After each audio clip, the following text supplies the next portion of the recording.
আমার বিয়ের পর থেকে একটা জিনিস খেয়াল করেছি, আমার হাজবেন্ডের পার্সোনাল একটা ড্রয়ার আছে, সেই ড্রয়ারে ঘরে কেউ হাত দিতে পারে না। এবং আমি যে তার স্ত্রী হয়ে এসেছি 5 বছর হয়ে গেছে, এবং কি আমি আজ পর্যন্ত তার ড্রয়ারে হাত দিতে পারি না। কিন্তু আমার সন্দেহ সব সময় ছিল।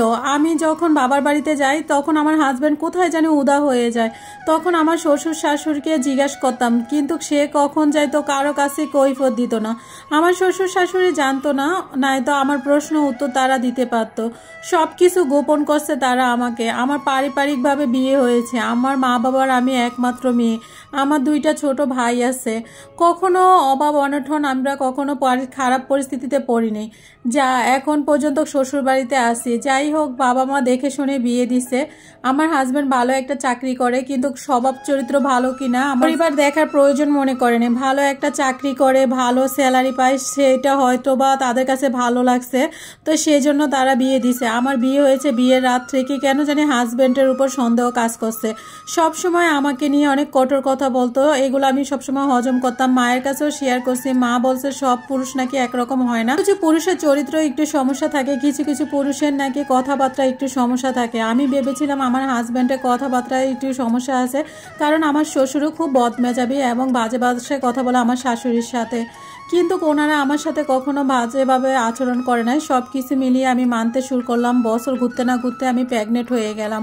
কনসেপ্ট করেছি আমার খুশি, এবং আমার খুশি দেখে কি আমার হাজব্যান্ড মনে মনে খুশি হয়েছে, কিন্তু প্রকাশ করতে পারে না। যাই হোক, হাজব্যান্ডকে একটু সন্দেহ করতাম। তারপর ওর মোবাইল কখনো হাত দিতে দিত না, এবং আমার কাছে বড় বিষয় না, কখনো আমি হাত দিতে চাইও না, কারণ আমাকে যেহেতু হস্তক্ষেপ করে না, তো আমি এজন্য হস্তক্ষেপ করার কিছু। সন্দেহটা তখনই বাড়লো যখন আমি আমার বাড়িতে কথা বলার জন্য ওর মোবাইলটা নিয়ে যেতাম, তখনও ও আমাকে মোবাইলটা দিত না। আমার মায়ের সাথে কথা বলার জন্য চাইতাম, কখনো দিত না।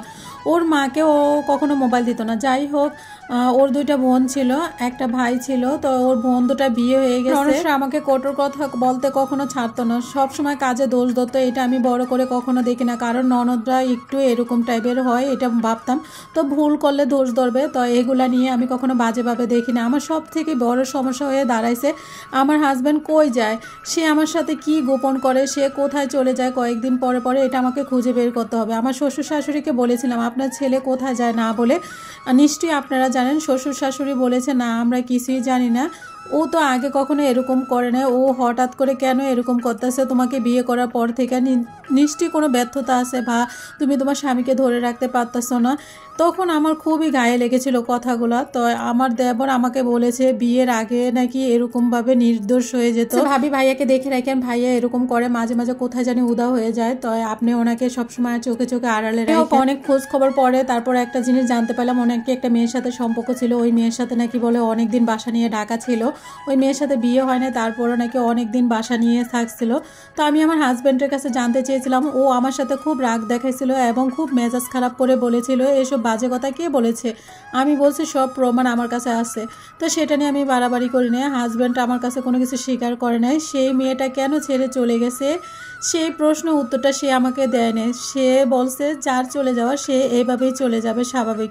সেটাও আমি শুনেছিলাম একজন ননদের কাছ থেকে, আমার ননদ না, আমার অন্য করে এক ননদের কাছে। হাজব্যান্ডের চরিত্র খারাপ ছিল, এই জন্য ওই মেয়ে চলে গেছে। আমার হাজব্যান্ডের কাছে নাকি অনেক মেয়েদের খোলা ছবি আছে, এই কারণে ওই মেয়ে চলে গেছে। প্রেগনেন্ট অবস্থায় আমার বাবার বাড়িতে চলে গেলাম, কারণ শ্বশুর বাড়িতে আমার কাজকর্ম সংসার দেখে আমার সন্তান পালাটা অসম্ভব হয়েছিল। আমার মা যেহেতু ইয়াং ছিল, আর আমার মা তো মাই হয় তাই না, তার জন্য মায়ের কাছে চলে গেলাম। তারপরে আমার হাজব্যান্ড এক সপ্তাহ আমার কোনো ফোনই ধরে নাই, সে কোথাও জানি উদা হয়ে গেল। তারপর অনেক ফোন দিছি, তারপরে ফোন ঢুকছে, লাইন সাথে সাথে কেটে বন্ধ করে দিল। সপ্তাহ পর শুনলাম সে বাড়িতে আসছে, তারপর আমি সাথে সাথে বাড়িতে চলে আসলাম। বাড়িতে আসার পরে ওকে আমি জানতে চাইলাম যে কোথায় ছিল এতদিন, সে কোনো কিছু আমাকে বললো, এটুকুই বললো অনেক ব্যস্ত ছিল কাজের জন্য, সে অন্য কোথাও গিয়েছে। সেই কাজটাই আমি জানতে চেয়েছিলাম। তারপর আমার সন্দেহটা খুব বেড়ে গেল। সে যখন অফিসে যায় আমি ওই ড্রয়ারটা ভেঙে গেলাম, ওই ড্রয়ারটা ভেঙে আমি এমন কি দেখলাম, আমি নিজেই আশ্চর্য হয়ে গেলাম। অনেক মেয়েদের খালি গায়ে ছবি, ওর সাথে অনেক মেয়েদের ভিডিও ছিল, মানে একটা মোবাইলের ভিতরে। আমি যা দেখে অবাক হয়ে গেলাম। এরকম স্বামীর সাথে সংসার করা যায় না। আমি তার কাছে ডিভোর্স চাইলাম।